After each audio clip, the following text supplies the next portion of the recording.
ಕೃತಿಕಾರರ ಪರಿಚಯ. ಎಂ. ಗೋಪಾಲಕೃಷ್ಣ ಅಡಿಗ ಅವರು 1918ರಲ್ಲಿ ಉಡುಪಿ ಜಿಲ್ಲೆಯ ಕುಂದಾಪುರ ತಾಲೂಕಿನ ಮೊಗೇರಿ ಎಂಬಲ್ಲಿ ಜನಿಸಿದರು. ಕನ್ನಡ ಸಾಹಿತ್ಯವು ನವೋದಯದಿಂದ ನವ್ಯದ ಹಾದಿಯನ್ನು ಹಿಡಿಯುತ್ತಿದ್ದ ಕಾಲದಲ್ಲಿ ಅಡಿಗರು ನವ್ಯ ಪ್ರಕಾರದ ಪ್ರಸಿದ್ಧ ಕವಿಗಳಾಗುತ್ತಾ ಬೆಳೆದವರು. ಕುವೆಂಪು, ಪು. ತಿ. ನ. ಬೇಂದ್ರೆಯಂತಹ ಹಿರಿಯ ಕವಿಗಳ ಸಾಲಲ್ಲಿ ಗುರುತಿಸಿಕೊಂಡವರು. ಭಾವತರಂಗ, ಚಂಡೆಮದ್ದಳೆ, ಭೂಮಿಗೀತ, ನಡೆದು ಬಂದ ದಾರಿ ಮೊದಲಾದ ಕವನ ಸಂಕಲನಗಳನ್ನು, ಅನಾಥೆ, ಆಕಾಶ ದೀಪ ಎಂಬ 2 ಕಾದಂಬರಿಗಳನ್ನು ಅಡಿಗರು ರಚಿಸಿದ್ದಾರೆ. ಇವರ ಸಮಗ್ರ ಗದ್ಯವು ಕನ್ನಡ ಗದ್ಯ ಸಾಹಿತ್ಯಕ್ಕೆ ವಿಶಿಷ್ಟ ಕೊಡುಗೆಯಾಗಿದೆ. ಅಡಿಗರಿಗೆ ಪಂಪ ಪ್ರಶಸ್ತಿ, ರಾಜ್ಯೋತ್ಸವ ಪ್ರಶಸ್ತಿ, ಕೇಂದ್ರ ಹಾಗೂ ರಾಜ್ಯ ಸಾಹಿತ್ಯ ಅಕಾಡೆಮಿ ಪ್ರಶಸ್ತಿ, ಕೇರಳದ ಕುಮಾರನ್ ಆಶಾನ್ ಪ್ರಶಸ್ತಿ, ಮಧ್ಯಪ್ರದೇಶದ ಕಬೀರ್ ಸಮ್ಮಾನ್ ಪ್ರಶಸ್ತಿಗಳೂ ದೊರೆತಿವೆ. ಇವರು ಧರ್ಮಸ್ಥಳದಲ್ಲಿ ನಡೆದ 51ನೆಯ ಅಖಿಲ ಭಾರತ ಕನ್ನಡ ಸಾಹಿತ್ಯ ಸಮ್ಮೇಳನದ ಅಧ್ಯಕ್ಷರಾಗಿದ್ದರು. ಅಡಿಗರು 1992ರಲ್ಲಿ ನಿಧನರಾದರು. ಪ್ರಸ್ತುತ ಕವನವನ್ನು ಅವರ ಸಮಗ್ರ ಕಾವ್ಯದಿಂದ ಆರಿಸಲಾಗಿದೆ. ಪಾಠ ಪ್ರವೇಶ. ಬದುಕಿಗೊಂದು ಗುರಿ ಇಲ್ಲದಿದ್ದರೆ ಚುಕ್ಕಾಣಿ ಇಲ್ಲದ ನೌಕೆಯಂತೆ. ಹೀಗಾಗಿ ಬದುಕಿಗೊಂದು ನಿಶ್ಚಿತ ಗುರಿ ಇರಬೇಕು. ಆ ಗುರಿ ಸಾಧನೆಗೆ ಹಗಲಿರುಳು ಪ್ರಯತ್ನಿಸಬೇಕು. ಆಗ ಬದುಕು ಸಾರ್ಥಕವಾಗುತ್ತದೆ. ಜೀವನದ ಗುರಿಗಳನ್ನು ಹಂತಹಂತವಾಗಿ ಸಾಧಿಸಲು ಪ್ರಯತ್ನಿಸಬೇಕು. ಗುರಿ ಸಾಧನೆಯ ಮಾರ್ಗದಲ್ಲಿ ಹಲವಾರು ಕಷ್ಟ ನಷ್ಟಗಳು ಎದುರಾಗಬಹುದು. ಅವುಗಳಿಗೆ ಧೃತಿಗೆಡದೆ ಆತ್ಮವಿಶ್ವಾಸದಿಂದ ನಿವಾರಿಸಿಕೊಂಡು ಮುಂದೆ ಸಾಗಬೇಕು. ಜೀವನದಲ್ಲಿ ಹಲವಾರು ಗುರಿಗಳನ್ನು ಇಟ್ಟುಕೊಂಡು ಯಶಸ್ಸು ಕಾಣಲು ಸಾಧ್ಯವಿಲ್ಲ. ಉದಾ. ನಾನು ಜೀವನದಲ್ಲಿ ಡಾಕ್ಟರ್, ಇಂಜಿನಿಯರ್, ಲಾಯರ್, ಪೊಲೀಸ್ ಎಲ್ಲವೂ ಆಗುತ್ತೇನೆಂದು ಗುರಿ ಇಟ್ಟುಕೊಂಡರೆ ಸಾಧಿಸಲು ಸಾಧ್ಯವೇ? ಒಂದು ಬಾಣಕ್ಕೆ ಗುರಿ ಒಂದೇ, ದೇಹಕ್ಕೆ ಆತ್ಮ ಒಂದೇ. ಅಂತೆಯೇ ನಮ್ಮ ಜೀವನಕ್ಕೂ ಒಂದೇ ಗುರಿ ಇರಬೇಕು. ಸ್ವಾರ್ಥವನ್ನು ತ್ಯಜಿಸಿ ದೇಶದ ಅಭಿವೃದ್ಧಿಗೆ, ಸಮಾಜದ ಏಳಿಗೆಗೆ, ಪರಹಿತಕ್ಕೆ ಶ್ರಮಿಸುವ ಹಾಗೂ ನೊಂದವರ ಬದುಕಿಗೆ ಸಹಾಯ ಮಾಡುವ ದಿಸೆಯಲ್ಲಿ ನಮ್ಮ ಬದುಕು ರೂಪಿತಗೊಳ್ಳಬೇಕು. ಸಮಾಜದಿಂದ ಅನುಕೂಲಗಳನ್ನು ಪಡೆದು ಬೆಳೆದ ನಾವು ಅದೇ ಸಮಾಜದ ಹಿತಕ್ಕೆ ದುಡಿಯುವಂತಾಗಬೇಕು. Author Introduction. M. Gopal Krishna Adiga was born in 1918 in Mogeri, Kundapur Taluk, Udupi district. At a time when Kannada literature was taking the path of the avant-garde from the Renaissance, Adiga grew up to become a famous poet of the avant-garde genre.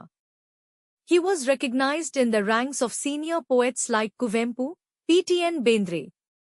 Adiga has written poetry collections such as Bhavtaranga, Chandemadle, Bhumi Geeta, Nadedu Banda Dari, and 2 novels named Anath and Akashadeepa. His Samagra Gadya is a unique contribution to Kannada prose literature. Adiga has received the Pampa Award, Rajyotsava Award, Central and State Sahitya Academy Award, Kumaran Ashan Award of Kerala, and Kabir Samman Award of Madhya Pradesh. He was the president of the 51st All India Kannada Sahitya Sammelana held in Dharmasthala. Adigru passed away in 1992. The present poem has been selected from his Samagra Kavya. Lesson Introduction. If there is no goal in life, it is like a ship without a rudder. Therefore, life should have a definite goal. One should try day and night to achieve that goal. Then life will be meaningful. One should try to achieve the goals of life step by step. On the way to achieving the goal, many difficulties and losses may arise. One should overcome them with confidence without getting discouraged and move forward. One cannot achieve success by setting many goals in life. For example, if I set a goal that I will become a doctor, engineer, lawyer, policeman, can I achieve it? An arrow has one goal, the body has one soul. Similarly, our life should also have one goal. Our lives should be shaped in a way that we abandon selfishness and strive for the development of the country, the prosperity of society, the welfare of others, and help the lives of the afflicted. We, who have grown up taking advantage of society, should work for the welfare of the same society.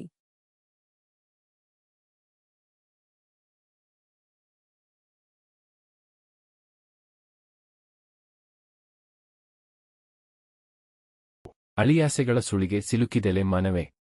ನೆಲೆಯಿರದೆ ತೊಳಲುವುದು ಮನುಜ ಜೀವನವೇ. ನನೆಬೇಕು, ಕೊನೆಬೇಕು, ನರನ ಬಾಳುವೆಗೆ. ದಿನದ ಗೈಮೆಯ ಹೂವು ಫಲಿಸಿ ಬರುವುದಕ್ಕೆ. ಮಾನವನ ಮನಸ್ಸು ಅಳಿಯಾಸೆಗಳ ಆಶೆಗಳ ಬಲಕ್ಕೆ ಸಿಲುಕಿಕೊಂಡು ಆತ್ಮಚೇತನದಿಂದ ದೂರವಾಗುತ್ತದೆ. ನೆಲೆ ಸ್ಥಿರತೆ ಇಲ್ಲದೆ ಜೀವನದಲ್ಲಿ ನಿರಂತರ ಸ್ತೋಮಕತೆ, ತೊಳಲಾಟ, ಅಸ್ಥಿರತೆ ನಡೆಯುತ್ತದೆ. ಮನುಷ್ಯನು ತನ್ನ ಜೀವನವನ್ನು ಸಂಪೂರ್ಣವಾಗಿ ಅನುಭವಿಸಬೇಕು, ಅದರ ಕೊನೆಗೂ ಬದುಕುವ ಪ್ರತಿಫಲ ಹಂತಹಂತಗಳಲ್ಲಿ ಫಲವಾಗಿ ಬರಬೇಕು. ದಿನನಿತ್ಯದ ಪ್ರಯತ್ನ ಮತ್ತು ಪ್ರಯಾಣವೇ ಜೀವನದಲ್ಲಿ ಸಂತೃಪ್ತಿ ಮತ್ತು ಯಶಸ್ಸು ತರುವ ಮೂಲ ಕಾರಣ. The human mind becomes entangled in the power of desires, and becomes distant from the self-consciousness. Without a foundation, stability, there is constant restlessness, tossing and turning, and instability in life. A person should enjoy his life to the fullest, and the reward of living till the end, the flower should come to fruition in stages. Daily effort and journey are the root cause of satisfaction and success in life. ಕೆಸರುಳಿದ್ದರೂ ಮೇಲೆ ಬಾಂದಳವ ನೋಡಿ, ಮೀಸುಪ ರವಿಕಿರಣಗಳ ಸಿರಿಗೆ ಮೆರೆದಾಡಿ, ಮಸಗುವಂಬುಜದಂತೆ ದಯ್ಯದಾಳ್ವೆಸ್ಕೆ, ಬಸಮಾಗೂ ಬಂದ ಮನುಜತೆಯ ಸಾರ್ಥಕತೆಗೆ. ಮನುಷ್ಯನ ಧೈರ್ಯ ಮತ್ತು ಪ್ರಯತ್ನವು ಕೆಸರೊಳಿದ ಮೇಲೆಯಂತೆ ಬೆಳಕನ್ನು ನೋಡಿದಾಗ ಹಾರೈಸುವ ಸಂತೋಷವನ್ನು ತರಬೇಕು. ಸೂರ್ಯನ ಕಿರಣಗಳು ಚೆಲ್ಲುವಂತೆ ಜೀವನದ ಹಾದಿಯಲ್ಲಿ ಸ್ಫೂರ್ತಿಯೊಂದಿಗೆ ಮುನ್ನಡೆಯಬೇಕು. ಧೈರ್ಯವು ಮಸುಕುವಂಬರ್ ಹೂವಿನಂತೆ ಬೆಳೆಯಬೇಕು ಮತ್ತು ಅದೇ ಜೀವನದ ಸಾರ್ಥಕತೆಯತ್ತ ಮನುಷ್ಯನನ್ನು ದಾರಿ ತೋರಿಸುತ್ತದೆ. ಈ ಎಲ್ಲಾ ಪ್ರಯತ್ನಗಳು ಜೀವನದ ಸಾರ್ಥಕತೆಯನ್ನು, ಯಶಸ್ಸು ಮತ್ತು ಸಂಪೂರ್ಣತೆಯನ್ನು ತರುವ ದಾರಿ. The courage and effort of a human being, like the light after being in the mud, should bring the joy that one desires. One should move forward with inspiration on the path of life like the rays of the sun. Courage should grow like a scythe flower and show the way to the meaning of life. All these efforts are the way to the meaning of life, success and completeness. ಗಾಳಿ ಬಂದೆಡೆ ತಿರುಗುವ ಹೆಡಿತನವು. ದಾಳಿ ಬಂದೊಡನೆ ಶರಣೆಂಬ ಹೆಂತನವೂ ಬೇಡ. ಹಿಡಿದೋಳಾರಿಯೋಳು ಕೊನೆಯವರೆಗೆ. ದೂಡು ಬಾಳ್ವೆಯನು ಪೌರುಷದ ಹೊನಲೊಳಗೆ. ಮನುಷ್ಯನು ಜೀವನದಲ್ಲಿ ಎದುರಿಸುವ ಗಾಳಿಯ, ಸಂಕಷ್ಟದ ಪ್ರಭಾವಕ್ಕೆ ತಿರುಗಿ ಓಡುವ ಹಿಡಿತನವು ಅಗತ್ಯವಿಲ್ಲ.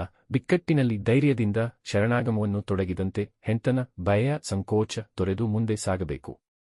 ಮನುಷ್ಯನು ಹಿಡಿದಾಳಿನಂತೆ ಧೈರ್ಯವೊಂದಿಗೆ ಕೊನೆಯವರೆಗೆ ತನ್ನ ಬದುಕನ್ನು ಸಾಗಿಸಬೇಕು. ಪೌರುಷ ಮತ್ತು ಸಾಹಸವು ಜೀವನದ ಉಜ್ವಲತೆಯನ್ನು, ಬಾಳ್ವೆಯ ಸಾರ್ಥಕತೆಯನ್ನು ಹೊತ್ತೊಯ್ಯುತ್ತದೆ. The cowardice that turns and runs away due to the influence of the wind, difficulties that a human being faces in life is not necessary. In a crisis, one should abandon femininity, fear, shyness, and move forward. A man should carry his life with courage until the end like a rope. Manhood and adventure carry the brightness of life, the meaning of life. ಒಂದು ಬಾಣಕ್ಕೆ ಗುರಿಯು ಹಲವಿರುವುದುಂಟೆ? ಒಂದು ದೇಹದೊಳಾತ್ಮವೆರಡಿರುವುದುಂಟೆ? ಒಂದು ಜೀವನ್ಕೇಕೆ ಹಲವು ಸಾಧ್ಯಗಳು? ಒಂದೇ ಹೆಗ್ಗುರಿಗೆ ಹೋರಾಡು ಹಗಲಿರುಳು. ಒಂದು ಬಾಣವನ್ನು ಎಷ್ಟೋ ಗುರಿಗಳ ಮೇಲೆ ಏರಿಸಲಾಗುತ್ತದೆ. ಅದೇ ರೀತಿಯಲ್ಲಿ ಮಾನವನ ಜೀವನದಲ್ಲೂ ಹಲವು ಗುರಿಗಳು ಮತ್ತು ಆಯ್ಕೆಗಳು ಇರುತ್ತವೆ. ಒಂದೇ ದೇಹದಲ್ಲಿದ್ದರೂ ಆತ್ಮವು ವಿಭಿನ್ನವಾಗಿ ಅನೇಕ ಅನುಭವಗಳನ್ನು, ಸಂಕಲ್ಪಗಳನ್ನು ಧರಿಸುತ್ತದೆ. ಜೀವನದಲ್ಲಿ ಸಾಧ್ಯತೆಗಳು ಅನಂತವಾಗಿವೆ. ಯಶಸ್ಸು, ಗುರಿ ಸಾಧನೆ ಹಾಗೂ ಅರ್ಥಪೂರ್ಣ ಬದುಕು ಪಡೆಯಲು ನಿರಂತರ ಪ್ರಯತ್ನ ಮತ್ತು ಹೋರಾಟ ಅಗತ್ಯ. ಒಂದು ಉದ್ದೇಶವನ್ನು ಸಾಧಿಸಲು ಹಗಲು ರಾತ್ರಿ ತಾಳ್ಮೆ, ಶ್ರಮ ಮತ್ತು ಧೈರ್ಯದಿಂದ ಹೋರಾಡಬೇಕು. An arrow is raised to many targets. Similarly, there are many goals and choices in a human life. Even in the same body, the soul wears many different experiences and resolutions. The possibilities in life are endless.